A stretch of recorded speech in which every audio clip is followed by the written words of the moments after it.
Antípodas.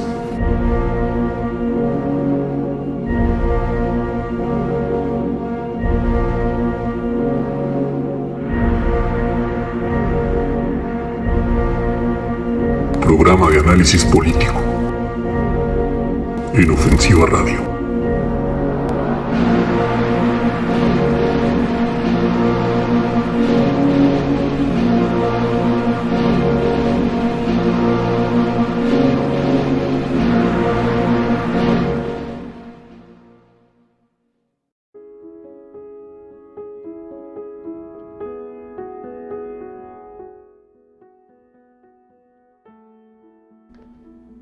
Muy buenas noches.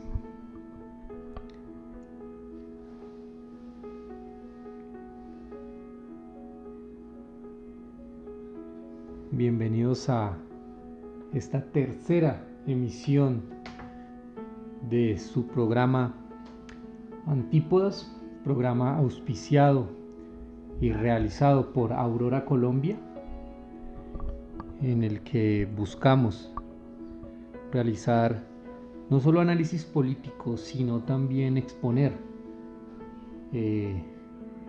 desde la visión nacionalista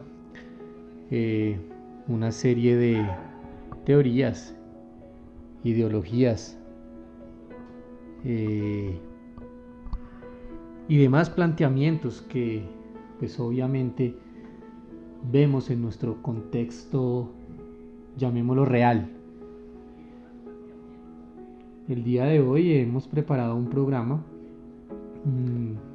que esperamos sea de su agrado, sobre un tema que tal vez es bien controvertido, y sobre todo en un país como Colombia, donde hemos sido azotados por la violencia ya desde hace un muy buen tiempo, donde incluso, Colombia ha sido un país realmente violento. Nuestros abuelos la sufrieron violencia, nuestros padres sufrieron violencia, y de un modo u otro, si bien la intensidad podríamos decir que ha bajado, pues nosotros también la hemos vivido. Hoy quiero plantearles a quienes no conozcan esta obra, la lectura de esta obra, y es una obra del señor alemán Carl Schmitt, que se llama La teoría del partisano, o traducido en algunas ediciones como La teoría del guerrillero. Esto porque si bien la obra se llama Theorie des Partisanen,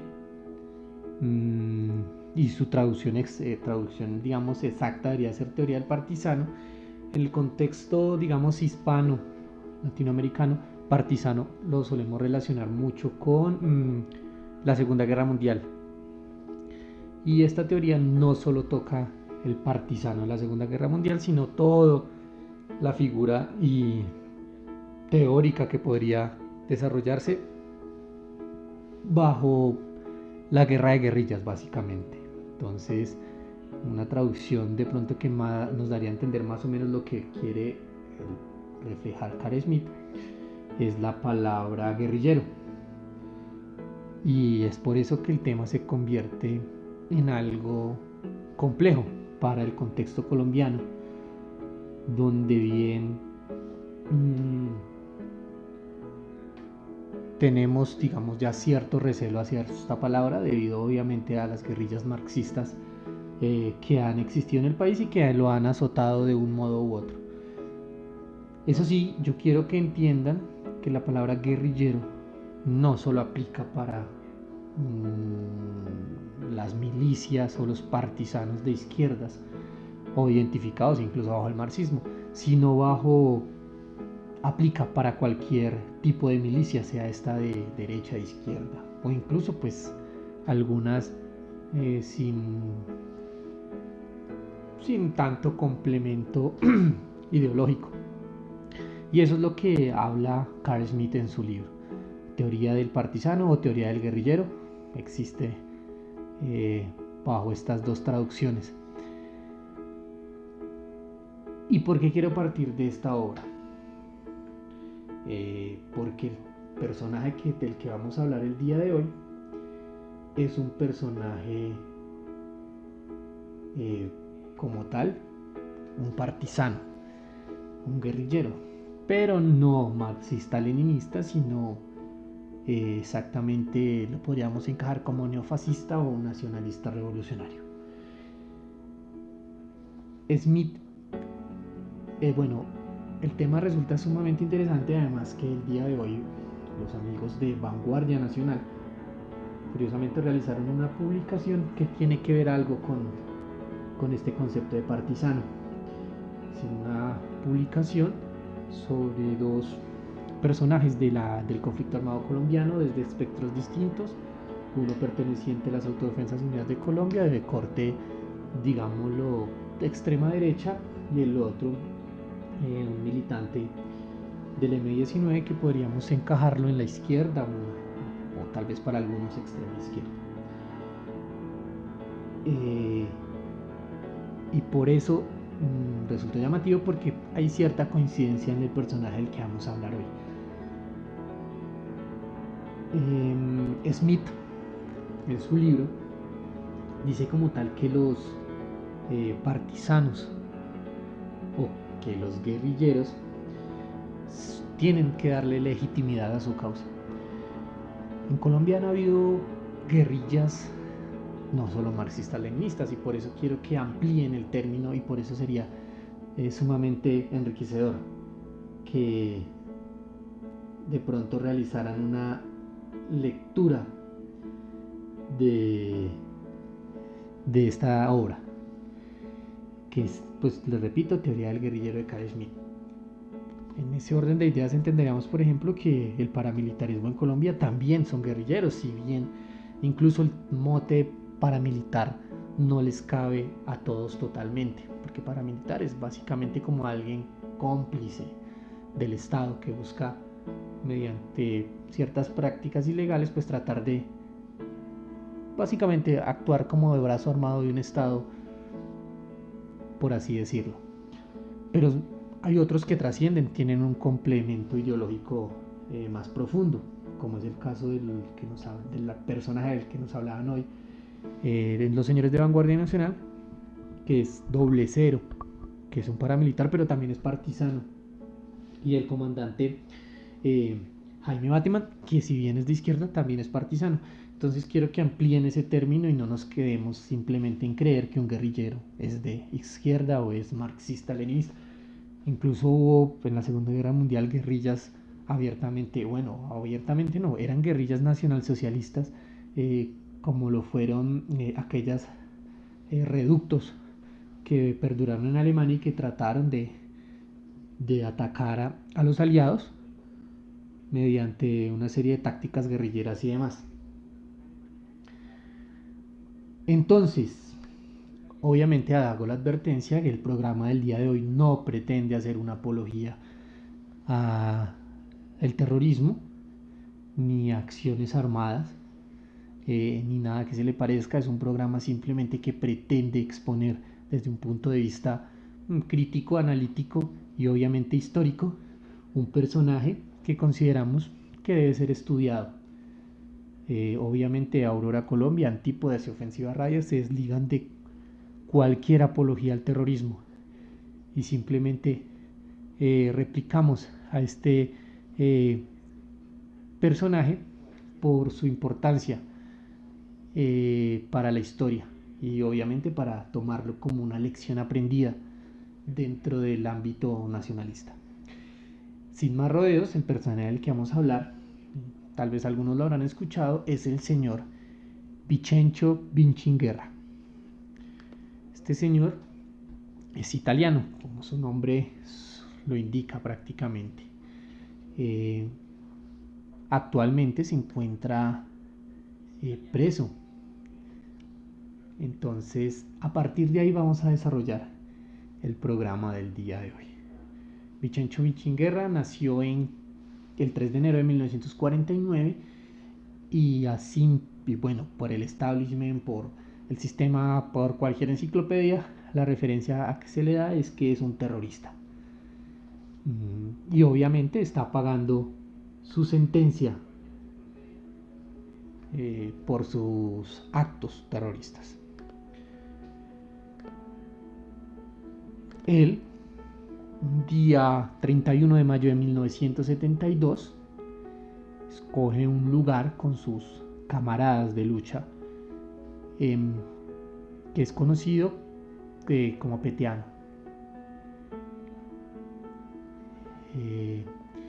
Exactamente en un sitio que se traduciría en español como el Sagrado. Básicamente lo que hicieron fue ubicar un coche bomba o un carro bomba en una parte de la plaza.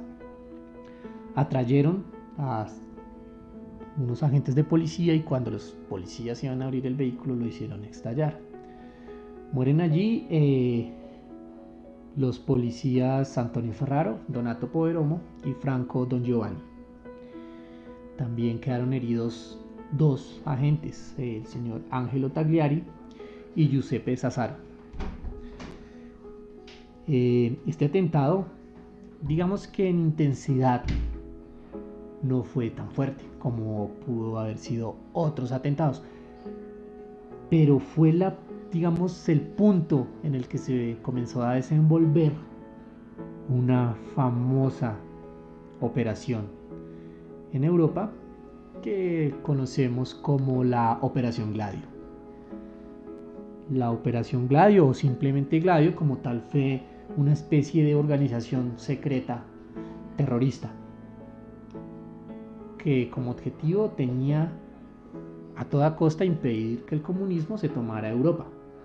Es decir, era una organización netamente anticomunista, financiada por la OTAN, por el gobierno estadounidense, por algunos mafiosos, incluso por el Club Bilderberg, y se dice que por elementos ligados a la masonería. Si bien la Operación Gladio no podríamos hablar de un solo grupo, sino que fueron varias organizaciones, por así decirlo, en diferentes países que actuaban no coordinadamente, pero sí buscando el objetivo, obviamente, como les decía, de evitar que el comunismo se expandiera por Europa. Esta operación o esta red operó pues por muchos años y fue puesta al descubierto el 24 de octubre de 1990 en Italia por el ministro italiano Giulio Andreotti. Y obviamente ya otros países adelantaban investigaciones contra esta especie de conspiración anticomunista. Vincenzo Vicinguerra hizo parte directa o indirectamente de esta operación. Dirán ustedes, bueno, ¿por qué es importante analizar a Vincenzo Vicinguerra si es un simple terrorista y pues en últimas está catalogado como esto? Es un terrorista y ya, ¿qué relevancia puede tener? Lo importante de Vincenzo Vicinguerra no es que sea un simple terrorista, sino es todas las ideas que desarrolló dentro de la prisión. La primera, una crítica abierta al neofascismo y a todas las organizaciones de derecha anticomunistas. Además presenta un análisis bien interesante de la base ideológica y la ubicación en el espectro del fascismo y de los neofascismos, obviamente. Y una serie de críticas bien interesantes, como su crítica abierta hacia Julius Evola, quien simplemente lo denomina como una marioneta más de la derecha, o incluso simplemente como un derechista más, un antifascista más. El 18 de octubre de 2009 incluso publica el texto El antifascista Evola, donde hace un análisis de este personaje que hoy día es seguido por algunos nacionalistas. Vichencho Vichinguerra hace su exposición desde la defensa pura de algo que él llama, digamos, el fascismo auténtico. Como tal, sus ideas suelen ser polémicas porque además de que es terrorista y está preso por eso, nunca se ha arrepentido de ello y obviamente justifica este ataque.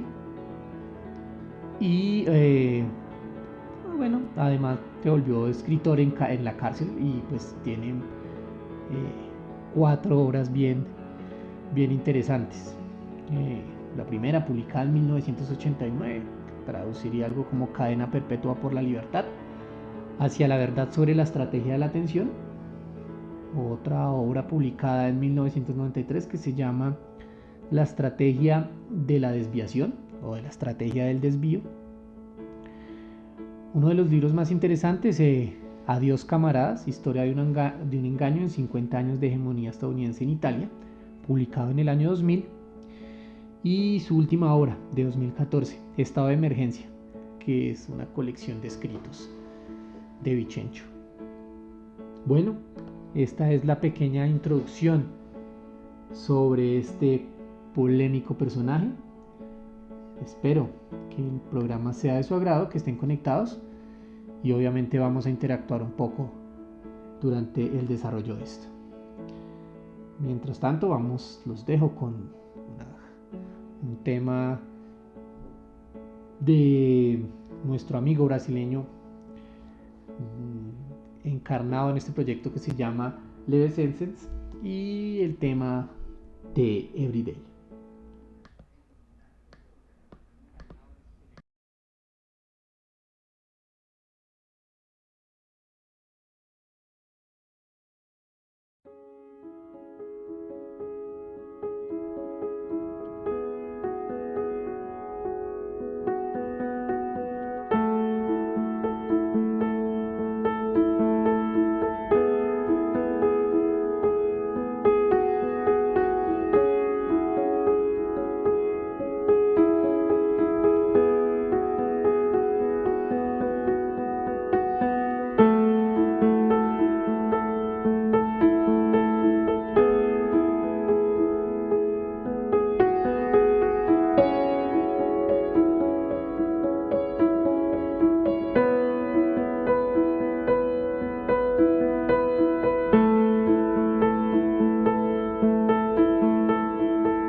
2 de agosto de 1980 estalla una bomba en la ciudad de Bolonia. Mueren 85 personas y resultan más de 200 heridas. De inmediato la policía se pronuncia y el gobierno presidido por Francesco Cossiga atribuye inicialmente la explosión a causas accidentales o fortuitas y más adelante se lo atribuyen a las Brigadas Rojas, es decir, a un grupo de extrema izquierda, un grupo comunista. Curiosamente sucedió algo similar que con el ataque realizado por el neofascista Vincenzo Vicinguerra. ¿Y qué es lo llamativo de esto? Bueno, que si Vincenzo Vicinguerra no se hubiera entregado, prácticamente nunca nadie se hubiese enterado de que fueron los neofascistas los que realizaron el ataque, ya que este también fue achacado a los grupos de extrema izquierda, especialmente al que operaba en Italia para ese entonces, que eran las Brigadas Rojas. El gobierno como tal encubrió a los neofascistas, como lo estaba haciendo por toda Europa con los supuestos ataques realizados por comunistas. Esto obviamente se sabría años después. Y es ahí donde entra lo llamativo de Vincenzo Vicinguerra. Inicialmente, Vincenzo nunca, como tal, nunca se ha declarado culpable por el atentado, ya que, como tal, a su ataque el realizado en Peteano lo ha denominado como un acto de guerra legítimo contra el Estado. Y es por eso que les digo que el tema puede ser algo polémico acá en Colombia, porque incluso hay similitudes, por ejemplo, con los ataques a la escuela militar de cadetes, que fue muy reciente, realizado por el ELN, o también a la universidad militar. Entonces, por eso sé que el tema puede resultar sensible. ¿Qué tan legítimo es atacar, pues por ejemplo en el caso colombiano, estudiantes o futuros policías por parte de comunistas, y qué tan legítimo es atacar policías por parte de alguien que podría encuadrarse dentro de las ideas nacionalistas? Y es por eso que considero que el personaje es importante, y es por eso que quiero que ustedes realicen un análisis concienzudo sobre este personaje. Vincenzo como tal siempre ha dicho que fue un ataque totalmente legal y que estaba dentro de las condiciones de guerra. Dice incluso que nunca existió una confesión como tal, simplemente digamos que preanunció a la policía su participación. También dice que el término masacre ha sido sobreexplotado, ya que en Peteano pues digamos que solo murieron 3 personas, pero pues legalmente una masacre es después de 2 personas, se clasifica como tal, por lo que dice que desde un plano ético, un plano moral, una masacre es cuando se realizan ataques indiscriminados a la población civil y no a la población, o no a los militares y policías, por lo que él no lo considera una masacre.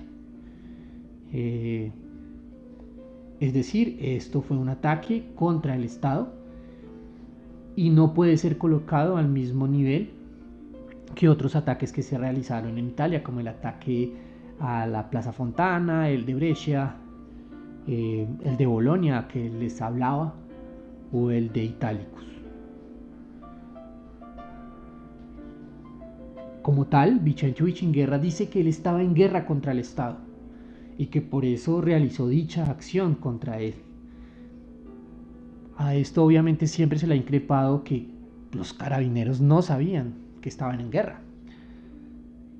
Entonces, Vicencio siempre ha argumentado que los neofascistas en el grupo del cual él hacía parte sí estaban en guerra contra el Estado, desde 1972, cuando ya se hablaba de un conflicto en Italia. Obviamente se increpa de que él debía, o de que se supone que para una guerra deben haber declaraciones formales. Y para ello Vicencio dice que para que exista un conflicto solo deben haber dos partes antagonistas. Nuevamente aquí quiero que ustedes analicen el argumento de Vicencio y de pronto comprendamos la complejidad de lo que dice y dónde puede rayar entre dilemas éticos y morales para nosotros. Obviamente, para de pronto quienes están un poco ajenos a el posconflicto después de la Segunda Guerra Mundial, pues básicamente Europa se lo disputaban comunistas y aliados, llamémoslos liberales. Obviamente dentro del mismo marco de la Guerra Fría y este conflicto de baja intensidad.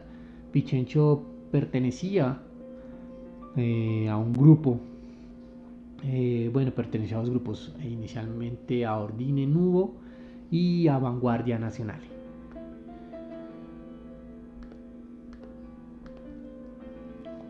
Estos grupos se declaraban en desobediencia contra el Estado, pero hacían parte, y esto también lo denuncia Vichinguerra, de la Operación Gladio. Y es aquí cuando habla incluso de la farsa neofascista y denuncia esto, la instrumentalización de los grupos neofascistas como idiotas útiles de los otanistas de la Red Gladio. Una de las justificaciones de Vicencio, y aquí quiero nuevamente que se enfaticen en el discurso que él usa, y es que como tal el Estado italiano había declarado una guerra a la población, una guerra no declarada como, digamos, no formalmente, una guerra que se declaró desde sus políticas a favor de los intereses estadounidenses. Es decir, que en este orden de ideas, si el Estado había declarado una guerra contra la población y Vichinguerra y Ordine Nuovo hacían parte de esta población, pues tendrían el derecho a defenderse del Estado. Y es por eso que él considera a los carabineros, obviamente, agentes del Estado y objetivos militares legales dentro de un conflicto de este tipo. Es aquí donde entra, obviamente, la teoría del guerrillero o la teoría del partisano de Carl Schmitt. Esta legitimidad que se da a Vicencio Vichinguerra, obviamente debido a una trascendencia ideológica, política y filosófica sobre él y sobre su grupo y obviamente sobre sus acciones contra el Estado. Y es por eso que, nuevamente digo, puede ser algo totalmente antiético o amoral para algunos, sobre todo para quienes en muchas ocasiones critican las acciones armadas de grupos de izquierda. ¿Qué pasa cuando la acción armada, la acción terrorista, adoptemos el mote que se le ha dado de que es un terrorista, proviene del nacionalismo o del neofascismo? ¿Aplicamos el mismo rigor? ¿Son también terroristas o porque son cercanos a nuestra idea no lo son? Esto es interesante, nuevamente estudiarlo desde esta visión de la teoría del partisano. Vicencio Vichinguerra inició su actividad en el MSI, que fue un partido postfascista, una vez derrotado el fascismo militarmente en 1945. Bueno, ya venía derrotado prácticamente desde el 43, pero digamos que se consolida su derrota militar en 1945, se forma una agrupación que se llama el MSI y es allí donde inicia su actividad política Vichinguerra. Luego ingresa al grupo Ordine Novo, que es donde consolida, por así decirlo, con sus contactos. Este atentado de Petano obviamente no lo realizó solamente Vichinguerra. Fue acompañado por otros dos miembros de Ordine Novo, que eran Carlo Cicuccini e Ivano Boccaccio. Ellos como tal fueron los que participaron en este atentado, pero solo Vichinguerra fue capturado. Detrás de esto hay un entramado político brutal donde se revela la complicidad del Estado, de los militares, de la policía con estos grupos neofascistas que atacaban el Estado, obviamente no instrumentalizados, ya que no era la consolidación de un nuevo fascismo dentro de Italia, sino más bien el simple anticomunismo.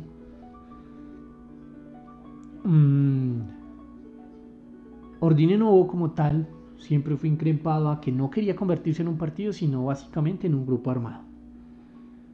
A esto Vichinguerra siempre ha afirmado que era una actividad política contra el sistema de partidos y que como tal no eran demócratas. No es demócrata un Vichinguerra y se declara firmemente antidemócrata.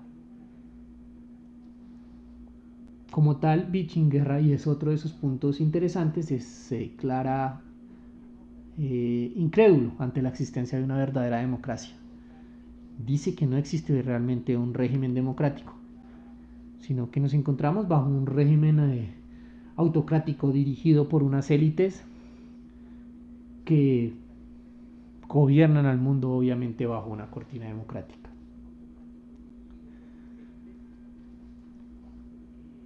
Ordine Novo, el grupo o Orden Nuevo en español. Este grupo obviamente no solo fue terrorista, también hacía activismo político, repartición de propaganda, activo en diferentes manifestaciones. Era el proselitismo normal de cualquier movimiento. Pero obviamente también acompañaban esta actividad con estas actividades terroristas. Vichinguerra dice que los atentados no nacen desde un análisis inmaduro, sino que fue un análisis que se hizo durante mucho tiempo y donde decidieron pasar con su lucha a un nivel más alto, obviamente con la complicidad de ciertos estamentos del Estado. Es decir, pasan desde un enfrentamiento político de activismo a un enfrentamiento directo en una guerra que podríamos denominar una guerra de guerrillas, obviamente urbana y diferente al conflicto colombiano, por ejemplo. También, y otro de los puntos interesantes de Vichencho Vichinguerra es que ha declarado públicamente que no tiene un teórico, no tiene un pilar ideológico al que seguir más allá del fascismo en el que cree. Y que obviamente los ataques contra la policía era la consolidación de ese fascismo en el que cree.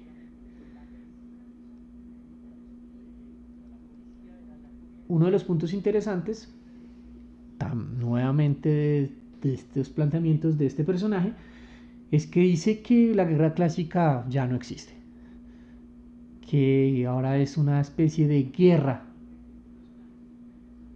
mucho más, o bueno, una guerra de baja intensidad, donde se juega un poco con la psicología de las personas, donde se deben utilizar emboscadas y atentados, obviamente como parte de esa lucha, pero que no es el objetivo o no es es solo uno de los medios para conseguir el objetivo.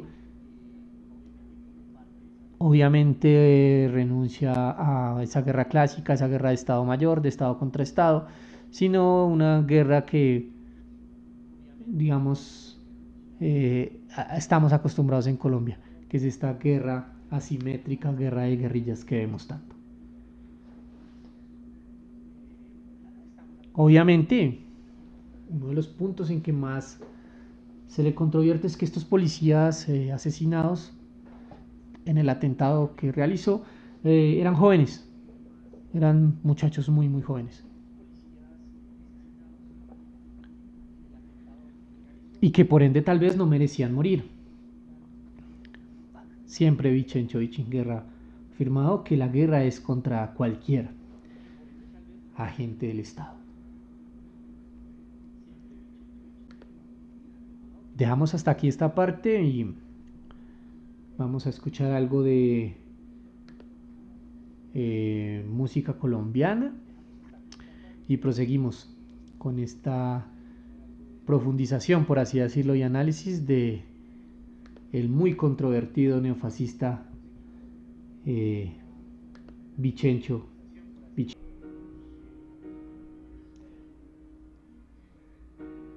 No he sido nunca de derecha.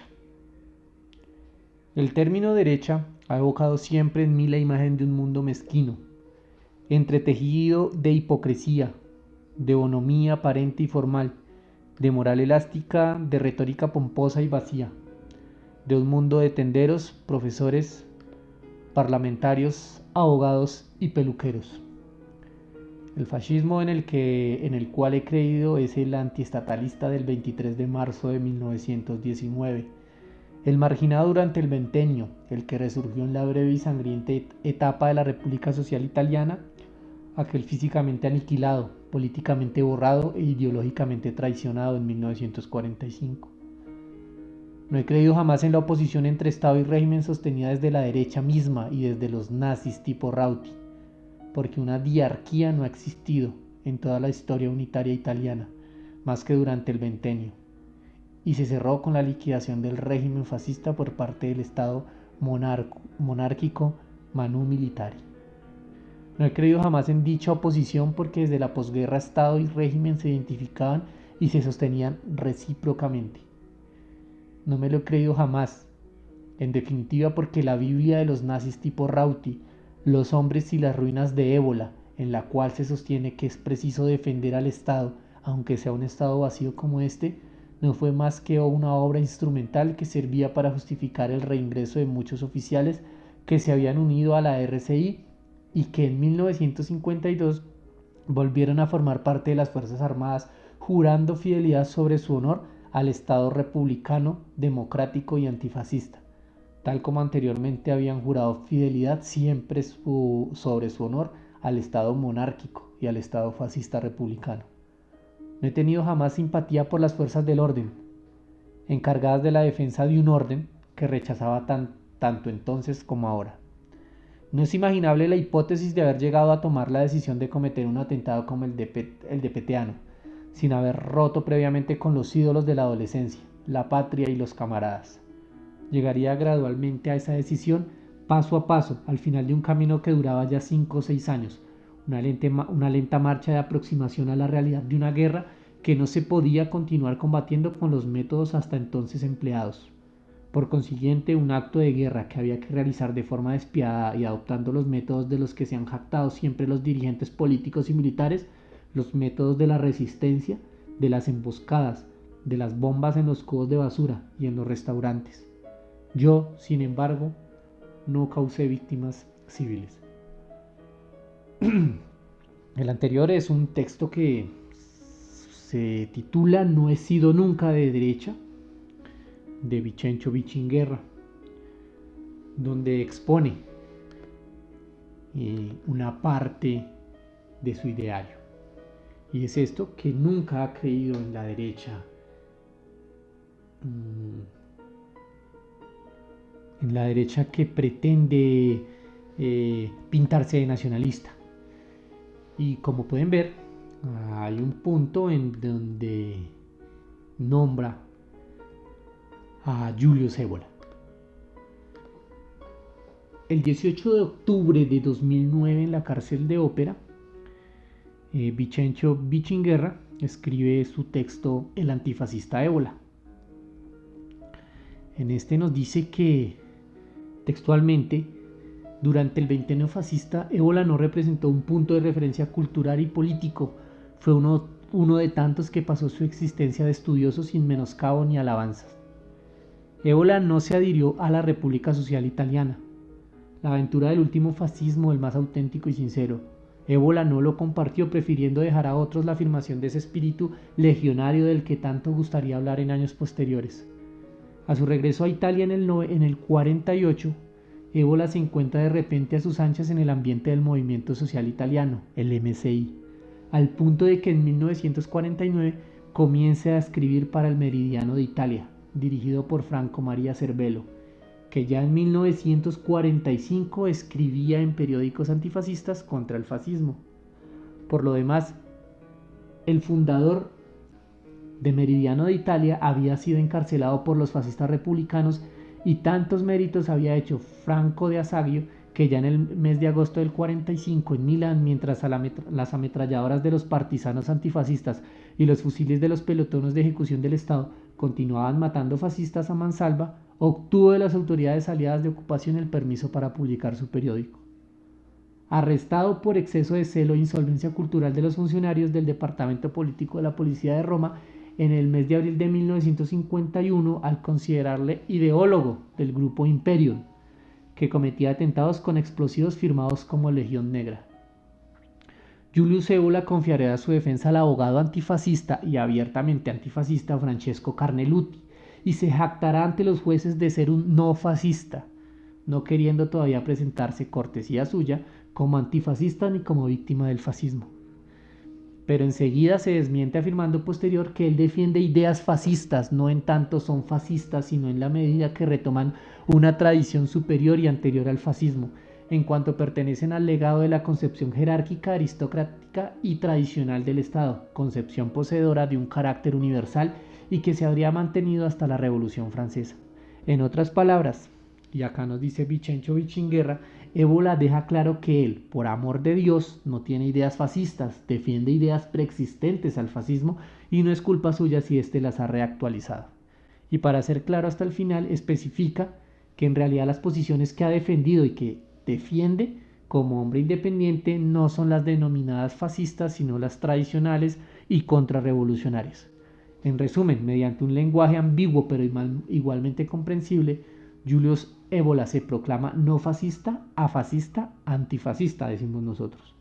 Es así que reivindica el juicio emitido sobre su persona por el suizo Moller, que afirma: me hace el honor de situarme junto a Pareto y me considera el principal representante italiano de la llamada revolución conservadora.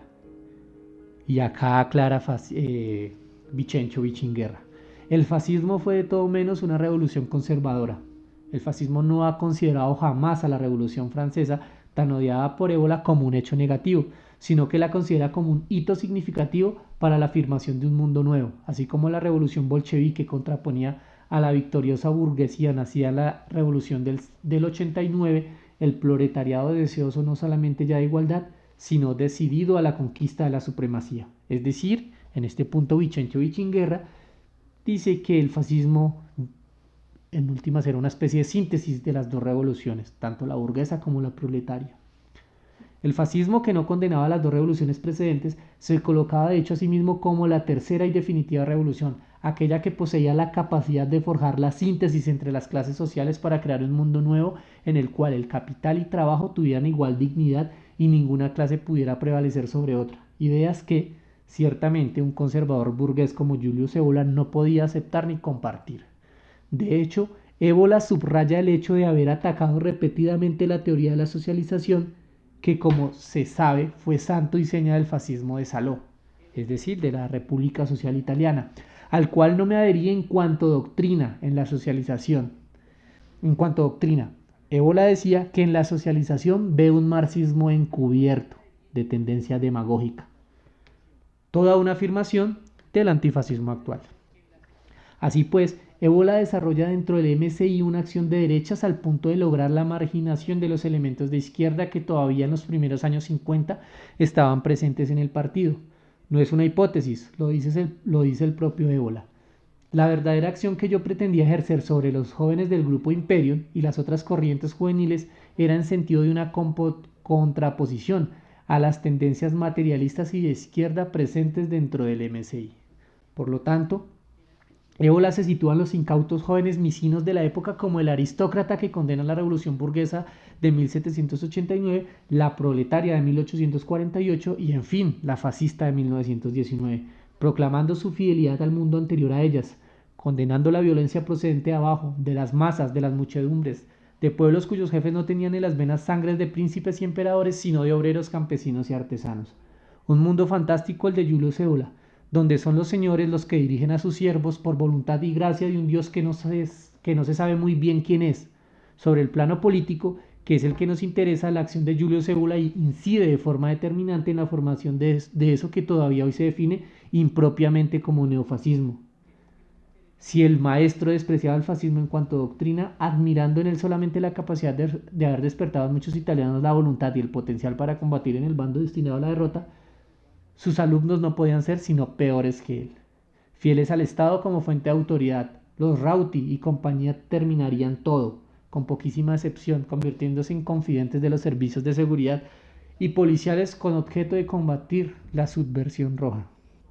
Lástima que Ébola y sus secuaces no hayan explicado cuál era la fuente divina de la que el Estado italiano democrático y antifascista ha extraído su autoridad. ¿Acaso en el ansia de destruir el fascismo subversivo se olvidaron que la autoridad de este Estado proviene del quinto ejército americano y del octavo ejército británico que conquistaron la península entre 1943 y 1945 y sobre cuyas bayonetas se han alzado los padres de la actual República Italiana?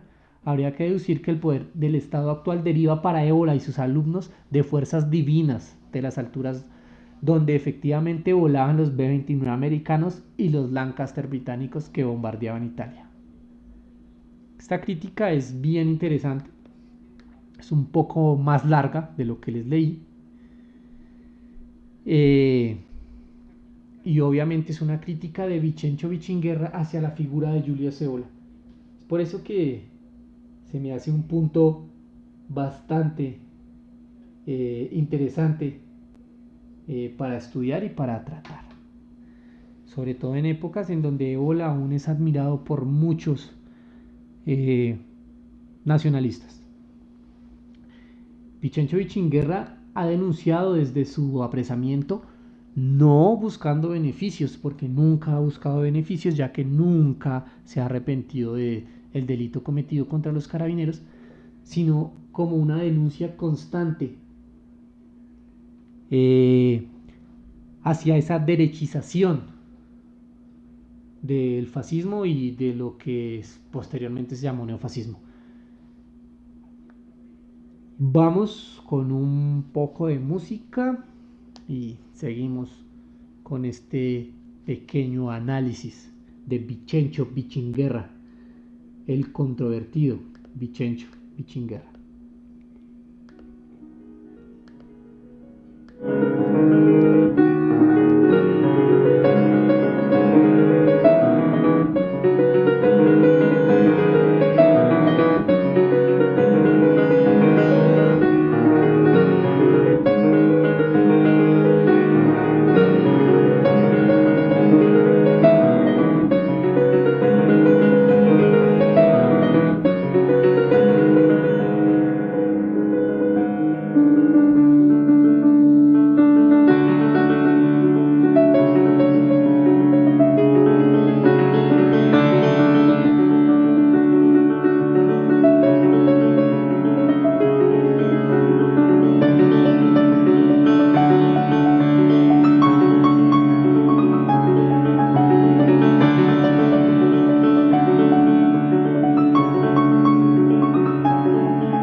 Benito Mussolini, el 28 de octubre de 1922, llevó ante Víctor Manuel III la Italia proletaria y fascista. La camisa negra era herencia de la que los mineros usaban en su trabajo. La guerra contra las potencias anglosajonas fue formulada como la guerra de la sangre contra el oro. El 19 de abril de 1945, el socialista Carlo Silvestri informaba a Lelio Basso que el Duce instaba al Partido Socialista a que acogiera a los fascistas. La revolución fascista se presenta a sí misma como síntesis tras la revolución burguesa de 1789, la comunista de 1848, antitéticas entre ellas. La revolución fascista del 28 de octubre cerraba el ciclo de las revoluciones, conciliando lo mejor de cuanto habían logrado las otras dos y proyectándolo en el futuro de la humanidad. Respeto por la propiedad privada, rechazo del dominio de una clase sobre otra, igual dignidad entre trabajo y capital. Nunca nos hubiéramos definido como de derecha o de izquierda, porque el fascismo iba más allá. Pero si hay que adoptar el lenguaje convencional, estamos a la izquierda, nunca a la derecha. En la derecha se sitúa la burguesía, y la burguesía, dijo Mussolini en sus últimos días, ha sido la ruina de Italia. El capital, los bancos, la defensa de los privilegios adquiridos no por nobleza sino por dinero, el mantenimiento a toda costa del status quo, la desigualdad social provocada por la injusticia e inecua distribución de la riqueza. Cuando tras el 18 de abril de 1948 los diputados misinos se situaron en la extrema derecha del hemiciclo de la Cámara, la base misina se solivantó exigiendo explicaciones. El almirante se justificó afirmando que habían sido los comunistas los que habían ocupado el ala izquierda de los escaños y que, en consecuencia, los misinos no habían podido hacer otra cosa que sentarse en el extremo opuesto. No se pueden aplicar las leyes de socialización de las empresas, imponer el control del Estado sobre las industrias de más de 100 trabajadores, introducir a empleados y obreros en los consejos de administración para que capital y trabajo estén a un mismo nivel y compartan la responsabilidad y la gestión de las empresas, y ser de derechas, que significa capitalismo salvaje, libre de toda altura, insumiso a cualquier control, con el patrón que manda y el trabajador que obedece, con una distribución de la riqueza basada en el salario de los empleados y los beneficios de los accionistas, ni 1.000 euros, 1.000 euros para ti y 1.000 millones para mí. Es la derecha la que decreta que el fin del fascismo es la gran industria que trabaja para las potencias anglosajonas, la que boicotea la producción bélica. Es el poder financiero el que mantiene los contactos con los aliados. Son los aristócratas, los monárquicos, los ricos que temen la derrota militar, los hunda los que perpetran la traición del 25 de julio. Dino Grandi, que fue oficialmente su artífice, tenía dos señores, la iglesia y la casa de Saboya. En la posguerra lo fue el Partido Liberal. La derecha estaba agradecida al fascismo porque trajo el orden a la nación, detuvo el avance socialista, apoyó a la gran industria, pero cuando el fascismo se alineó contra las potencias anglosajonas, decretó su fin. La derecha no tiene patria, es nacionalista cuando le interesa económicamente. No se puede ser ideológicamente fascista y declararse de derechas. No se puede ser históricamente fascista y políticamente derechas. En la derecha, como muchos, se sitúan los beneficiarios del fascismo, es decir, los que bajo el régimen obtuvieron beneficios de orden social, de la seguridad pública y de las intervenciones estatales a favor de los bancos y de la industria, y que tras el fascismo han instrumentalizado a los afiliados del MSI, gracias a la deshonestidad de sus jefes, para utilizarlos una vez como carne de cañón contra el comunismo. Pero no creo que los beneficiarios del fascismo puedan ser definidos como fascistas. Estas palabras son de Vincenzo Vichinguerra, en una entrevista realizada en el año 2011 en la cárcel de Ópera. Y ahí vemos su posicionamiento ideológico, político y teórico, por así decirlo. Y es de ahí donde, pues por lo que decidimos el día de hoy,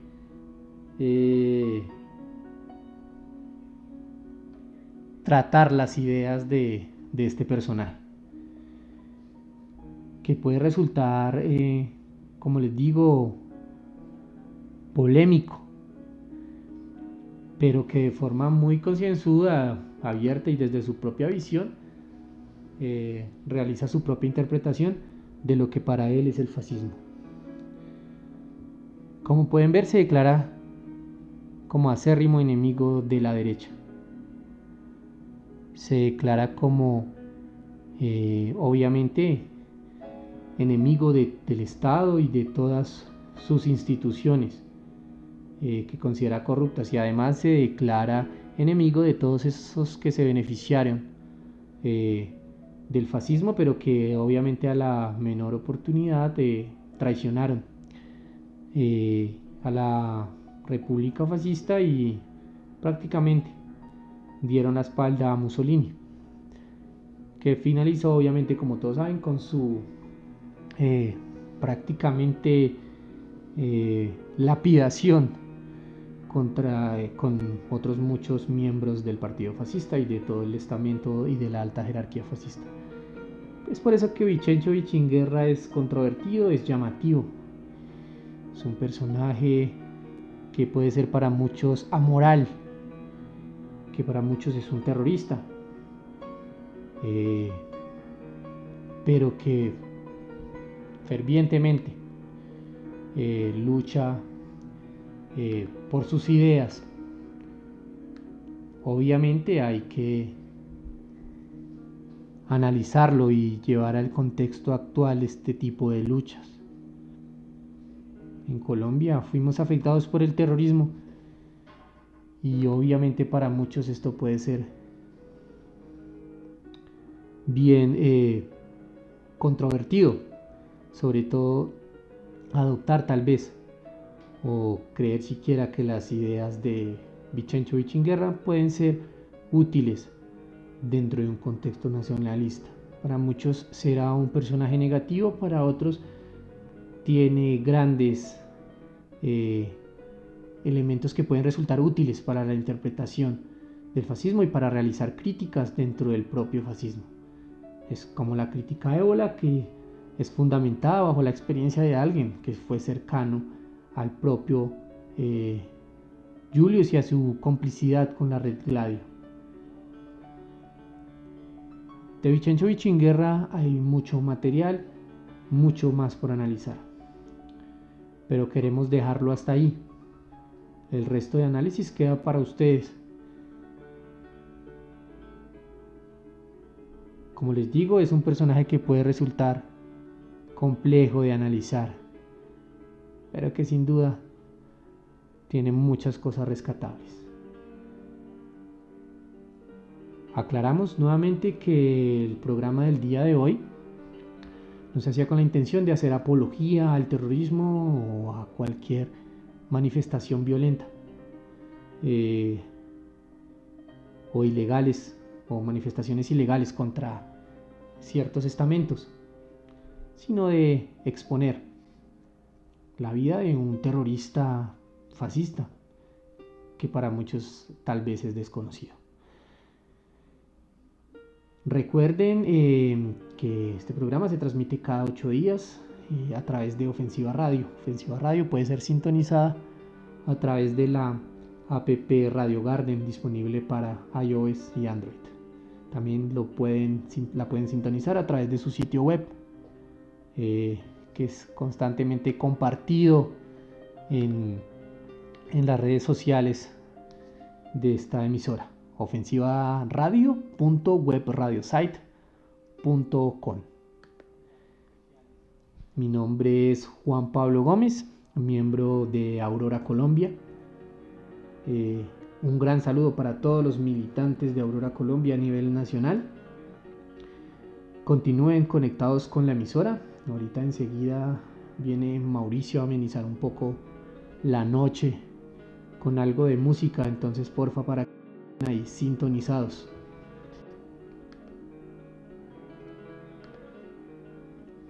Esperamos que haya sido de su agrado y que hayamos, como siempre, generado inquietudes para nuestros oyentes. No pretendemos creer que nuestras visiones son las únicas. Obviamente hay una verdad, pero esta puede, para llegar allá, obviamente hay que anteponer visiones. Muchas gracias por su sintonía. Esto fue Antípodas en Ofensiva Radio. No se despeguen de la emisora. Vamos a cerrar transmisión. Recuerden recargar con F5, actualizar su explorador web para que puedan sintonizar la nueva transmisión de nuestro amigo Alacrán. Muchísimas gracias y feliz cuarentena.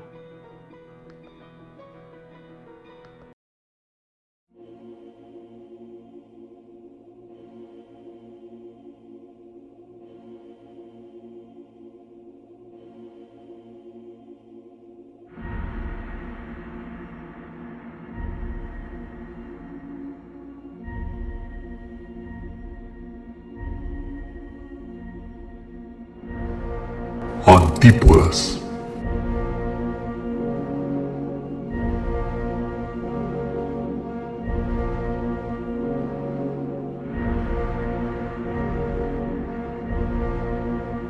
Programa de análisis político